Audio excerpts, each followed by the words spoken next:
first of all, every guy loves that. And it doesn't shift the relationship, right? The man-woman relationship at all. What it does is it gives you the opportunity to be proactive and to get what you want, or at least give yourself the opportunity to get what you want. I'll have what she's having. Welcome to another edition of She Talks Confidence podcast. Welcome back. It's Tony again. This is the She Talks Confidence podcast. And this week I'm super duper. I always say that, right? I always say I'm really excited to have it because I have great guests. But I'm really excited because she is a specialist in dating, but in Gen X dating, which is my generation. But as I deal with a lot with the younger generation. So in us talking beforehand, we talked about how the Gen X mindset, old school organic dating, can apply to the younger kids out there like you as well. So Nadia Edwards, how are you? I am fantastic. How are you today? I'm great. First things first, you are a Gen X dating coach. Can you give us a little bit of a background in terms of how you got there? You say I'm an expert. If you had met me about 10 years ago, you'd have been like, she's an expert. I was a hot mess. So what happened and how I ended up being a dating coach was I got my heart broken so badly. I was seeing this person, this man. I thought he was the one. We were introduced by a mutual friend and we dated for almost a year. And then one day I get a call from him and he says, I want to see other people.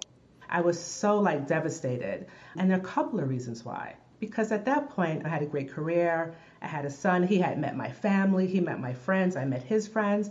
We had a solid relationship, or so I thought. And to hear that and to understand now this is the end of it, I was crushed, devastated, on the floor crying, all the snot, all the things, right?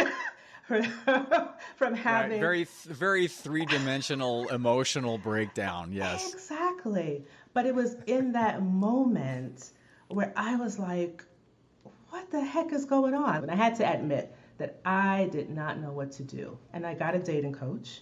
And at the time, that was not something that was popular. And when I got the coach, he really helped me look at dating in a different way. And he was really good at helping me shift my mindset.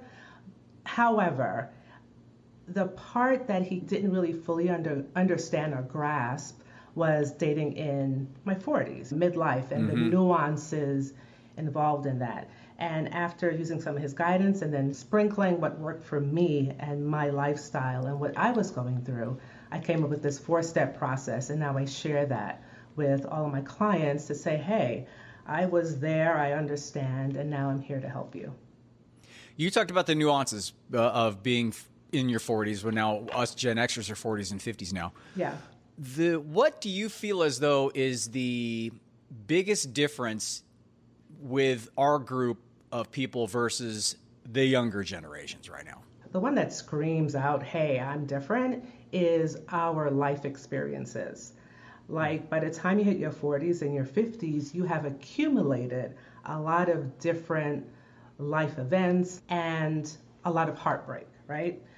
And by the time you get to your 40s and 50s, you have on different layers of armor now, right? You're really protecting everything. So now when it comes time for you to go out and meet people, you're so guarded. And that's what I find with a lot of my clients. And I was too, so guarded and just trying to take off a sliver of my armor and pulling it back on, because that part of being vulnerable is hard. It is hard.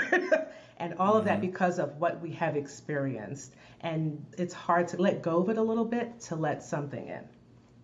I've had clients from 25 to 35 who have never dated offline. Yeah. And they have zero idea in terms of really where to start or what the process is or really what the expectations are. Dating really hasn't changed for hundreds of years. And so how does that work? Someone has to say hello. And there is so much power in just walking up and saying hello, how are you? hey, I really like the shirt that you're wearing. Hey, have you seen this movie? And based on where you are in that moment, someone's getting coffee, they catch your eye, you go up and say, hello, how are you? Hey, what are you getting? Have you been here before? What type of drink? Do you like oat milk or do you like almond milk? And to start that conversation. Now, that's not to say that the other person wants to even talk to you, and you have to be okay with that and respect that person is not into you, and then move on. Don't get so hung up on the no of someone because maybe that's just not your person, and you go and talk to someone else. The approach, of course, that used to be just a guy thing. Back in our day, that was pretty much 90% up to us to do that. But we learned how to do that, and we realized that's the only thing that we had. We didn't have an online thing where you could like swipe left or right. So we developed that, or we didn't. If we didn't, we were alone, or we met somebody in church or at a volunteer group or something. Below us, they literally are freaked out in approaching and talking to somebody in a cold approach thing. They're totally not used to even talking to anybody in public. And then it's a woman approaching a guy, which still to this day, there's that stigma associated with he should approach me because of the whole more aggressive or the masculine type of a thing, which I think is utter nonsense. But it is a mindset. What would you say to them if they threw out those things to you? You know, it is nonsense. I definitely agree. If you're a woman and you're interested in a man, say hello. There is no reason why you wouldn't, because at the core, we are all people. And to say hello, to make that initial connection is fine. Now, do I think that a woman should ask for a date? Maybe not, it depends. But I definitely believe, and I tell my clients, is to create the atmosphere where it's okay for the man to ask you out. Create the safe space by saying hello, by showing interest, by asking him questions that indicates to him that you are interested, and then it allows him to say, hey, would you like to do X? Can I get your... All those other things will start to follow. But since the Me Too movement a few years ago, men are really afraid to approach women. Unless it's some mutual friend trying to do the introductions, it is really hard for men today to approach women. It's a totally different environment than it used to be. Absolutely. It's way more protected. It's so unfortunate for the younger generations, for us too, like now if you're single, but especially for them, because not only do they have that environment, but it's also, again, like I said, they haven't really been trained. They haven't been out there. They haven't worked the muscle of interacting with people. I find that even in non-dating situations, I find that a lot with the younger generation. They just have their head down on their phone, and they just don't interact. I thought you brought up a good point. As a woman, it's not about going in and asking for the date. And I have to say 100%, we're not mind readers, and we are across the board idiots when it comes to picking up on stuff. Women don't realize they have very strong intuitions, or way more acute intuitions and feelings, and they can pick up on way more stuff than we can. And so they think that the subtle look or the something is enough for a guy to get it. It's not. Yeah. I'll tell you right now. So if you do give an open, first of all, every guy loves that. And it doesn't shift the relationship, right? The man-woman relationship at all. What it does is it gives you the opportunity to be proactive and to get what you want, or at least give yourself the opportunity to get what you want. Yeah. And then give him the opportunity, because especially now it's so protected, you got to do that. I'm sorry. I think that a woman has to do that, or at least on some level, don't you? Absolutely. And when you think about dating way back many years ago, where women would drop their handkerchief, right? Yeah. So same type of idea. You drop the handkerchief, the guy would pick it up, and then the conversation would start. That is like hey, I'm really interested, but a subtle way of saying that. But so now we come into modern day, and that is, ladies, if you're interested, go up to the guy and say hello. and ask him questions just to start off to see, is he interested? And if he's not, men who are interested will ask you out. If they're not interested, they will move on. That's absolutely really, right. 100%. And it's also this fear, right? For the younger generation, and even for the Gen X, it's also a fear of rejection. Embrace the rejection part, because you will get someone who's not interested, and you have to be okay with that. There's nothing wrong with you, and I want to make sure that everyone understands that just means that person is not for you. And you just have to slide that one over and go to the next one. Which is totally true, and it brings up a really good point. If you do take it personally that somebody is not interested in you, it's way more of a you thing than a them thing. A lot of people go into that thinking that it's a whole judgment and worth thing, to where if they don't get accepted like every time, which never happens, then it's something's wrong with them. And so it's an internalized negative thought pattern that's going through your mind, which brings us back to what you talk about with your clients. They go into it with that thought pattern, that movie running in their head. Absolutely. I would assume. Absolutely. Right? What do you do when they talk about that? I don't want to be rejected. I don't want to be hurt. I don't want to open myself up. What is something that you talk to them about that creates some level of stable foundation for them to move past that? A lot of times is that people, especially like women, we are stuck dating a specific type. I know I was. And whether it's conscious or unconscious, usually it's unconscious, like we don't even realize that we're doing it, but we always want to date this specific type. And it's either personality type or it's a certain type of look that they have to be like 6 feet tall, all the things. And I have the women sit down and say, okay, so what's your type? And it's always, oh, Nadia, I don't have a type. I date like everyone, right? Yeah. BS. So I walk them through this exercise where I say, hey, the last 2 relationships that you had, make a list. Let's write down what drew you to these people. What is it? And let's look at that list. And then lo and behold, they do have a type. And then we go through that. And then I ask my client, what values are so important to you today, and what are your lifestyle preferences? Like those 2 things, values and your lifestyle preferences. And let's look at that, and let's put together what this person that you want to enjoy life with, what do they look like? And just based on the character, we're not even getting to the physicalness, which I also think is important, right? You have to be right, physically attracted to the person. I think you do. Yeah, I really absolutely. do. Which we see, and if you watch Love is Blind, the experiment is you go into this thing, you're supposed to connect with people without seeing them, without the physical, and then they meet and they see each other, and it's really not what the physical part is not there. Yeah, and people seem to think that's shallow, but I don't think it at all, because it is a part of the system of attraction and being with somebody. You cannot deny the fact that physical is just as important as mental, emotional, is just as important as lifestyle, as you said, as values.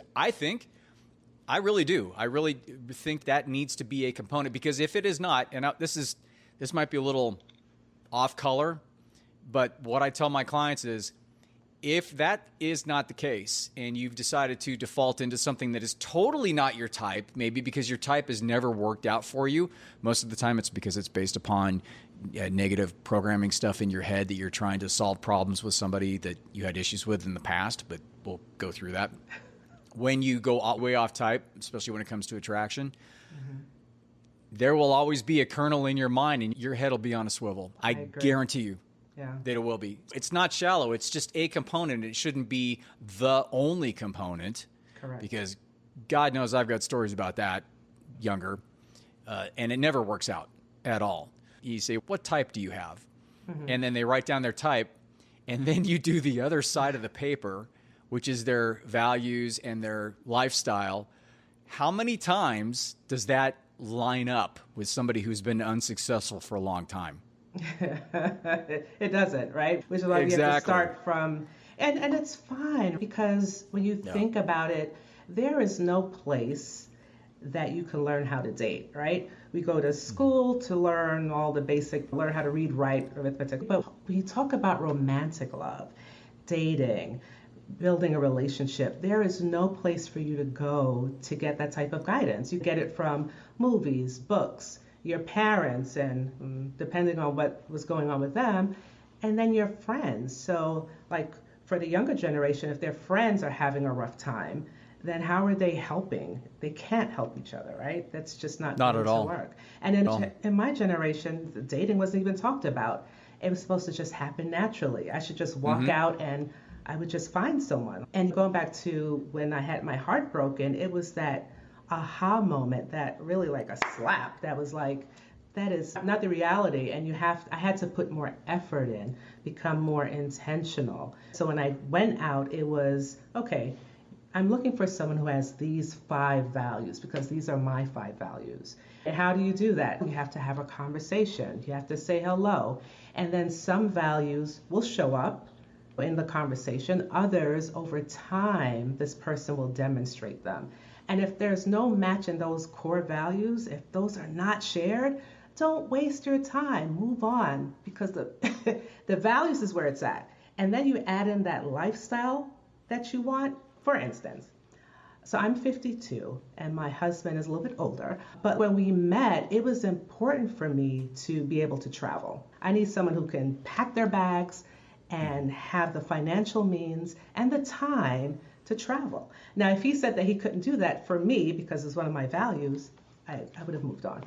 So lifestyle preference. Right. It brings up the first thing I want to say is that you had talked about learning how to date. The only way you learn is by doing. And we know that because that's how we did it, and that's the only way you learn how to do it, which the younger generation tried to do the shortcut through the online dating. Then I think they had the assumption that online dating was teaching them how to date by putting their information down and by spreading out the word to other people and then looking up somebody's information and then going down their own checklist and saying, okay, this works for me, instead of seeing somebody that you're attracted to or that is doing something amazing like helping kids and it's very attractive to you, and you go up and you start chatting with them, or instead of like we used to do, they think that shortcut is that's how they were trained. And that's the reason why I think there's a lot of problems, because that's not training you to date effectively at all. Absolutely. That's just helping you find out where just to meet, right? I think dating apps is just to meet, just to say, hey, I could meet this person. They look great. Let me go meet them somewhere. But then the dating part, the actual getting to know someone, which is the dating process. How do you get to know someone? You have to meet them in real life and then have these conversations. How do you have a conversation? You say hello and you start asking questions. Even when you're single and you're maybe looking for somebody, I find it very harmful to go into any conversation, from my perspective, with a woman with an expectation that I'm trying to set up everything to where she likes me so she'll date me. I think that's a terrible thing to do. I think the best mindset to go into chatting with somebody is, like you said earlier, just go in to have a nice conversation and to find out a little bit about them and to create an environment where it becomes, and I know this is really powerful for women, where it becomes a safe environment and a little open but not too deep. You can have a nice conversation about something, and especially a shared interest. That's a big deal. If you have some sort of a shared, or if you're at a club and there's a bunch of ding dongs in the corner, and then you can go over and talk about all the idiots in the corner, something like that, right? To open things up, but don't have the expectation that you're trying to hit on guys or hit on girls with that. I'm doing it to close the deal every time, because I find that it doesn't work. Yeah, and that expectation is so faulty. That's just not the reality. Instead, go out to meet someone. That's really what you're doing. You're meeting. So one of the things I help my clients with is to date multiple men at the same time. For women, we meet one and we have this, oh my gosh, he's the one. Maybe, he could be, but let's get some more into the pool. And as you talk to them, look at their values, see if they're really a good match for you, you have some more to work with. But when it's just one, especially for women, when women are laser focused on one, it becomes this whole fantasized relationship. And then the heartbreak happens. And then we go back through that cycle. I've found that a lot of times when you don't date a lot, or when you're not successful and you don't put yourself out, and then all of a sudden somebody comes along, you almost force them into the box. And then what happens is you have your, again, like you said, your values, your lifestyle, and you have your deal breakers. I always tell my clients, you got to have like at least 1 or 2 or 3 deal breakers. Yes. Don't have 100. You'll never find anybody. But have a few that you will not compromise on that. That's because that is your value. It's your life, like you with traveling. You got it. But what happens is that if they're not out there a lot and they finally find somebody, and like you said, they laser focus on them, they'll compromise every box that they have, every value and every lifestyle, and then they'll just rationalize around it, like just ring around it. And then ultimately, how does that turn out? Yes, it turns out not well. So how do you keep your client, right? Yeah, exactly. So to wrap this up, with all the stuff that we said and how it relates to, let's just say women 25, 45, because I'm sure there's a real good level of similarity in regards to approach or mindset when it comes to single woman 25 to 45 or 25 to 48, 50. What are like the 1 or 2 or 3 things just to get the mind right to start this process successfully? Definitely be confident in who you are and not look for this external validation from a man. Like how you were just saying that she'll meet someone and then, oh my gosh, he said yes and this is the guy. No, be okay with who you are and what you have going on because you're fabulous and you're beautiful and you're all the things. That's the first thing. Second thing is to be okay with the rejection. It is okay if the guy is not interested in you and that has nothing to do with you. That's him. He's not your person. Move on to the next one. And another thing I would say is go to where the men that you are interested in congregate. So that list of values and your lifestyle preferences, you're going to use that as a guide and you're going to say, okay, where do these men hang out? And then put yourself in those places. Again, if you're comfortable, and you should be, because if that's the type of person that you're looking for, you should be okay to go to those places. And you want to go there and say again, hello, hi, this is my first time here. How about you? Oh, you come here all the time. Oh my. And then have that conversation. But it is to go to the places where the men congregate that you're interested in. Be okay with the guy saying he's not interested in you, which is fine. Date multiple men at the same time so you are not laser focused on one. And then it gives you time to observe the men that you're interested in. And then you're able to choose which one that you want to continue to date or continue to see. Be in the mind space of just having a nice little conversation. If it goes any further, then bonus, right? And if it doesn't, then at least you have done something instead of not doing anything. So thank you, Nadia. That was awesome. I really appreciate it. Where can somebody find you? And do you have any freebies right now? Are you offering anything? You got a book out now? I actually have a dating strategy quiz because that seems to be the question that I'm always asked. What do I do? So if you go to nadiaedwards.com, go to my website and just click on the free quiz, and it's for the ideal dating strategy quiz. There's some questions, get all information, and then I will send you some hand-picked tips on what your dating strategy should look like. Hand-picked. I love that. Custom. Absolutely. You can't get any better than that. Like for free, right? I mean, yeah, that is for free. Mentor that's been through it all. Yeah, because I offer one-on-one coaching. So I can only do so many of those. And I thought this would be really good for people who want to get back out there. What should I do? Answer a series of questions. And then I will send you some tips on what I think you should do going forward. Thanks, Nadia. I really appreciate it. And for me, it's She Talks Confidence. You can find it on all the podcast platforms and YouTube. I have Tony Dufresne, PhD, for the YouTube channel. You can go to TonyDufresne.com, and you're not going to be able to spell it. Even WordCheck can't spell it. And I've been using my texting on my phone for years. You can go to theconfidencedoc.com. And that'll get you to the website. I've got a freebie there and some fun stuff. And if you want to do a one-on-one coaching, I do a half-hour free. And I'm not going to be doing that for that long because I want to go more towards evergreen programs and stuff. But as of now, I'm still doing the online coaching.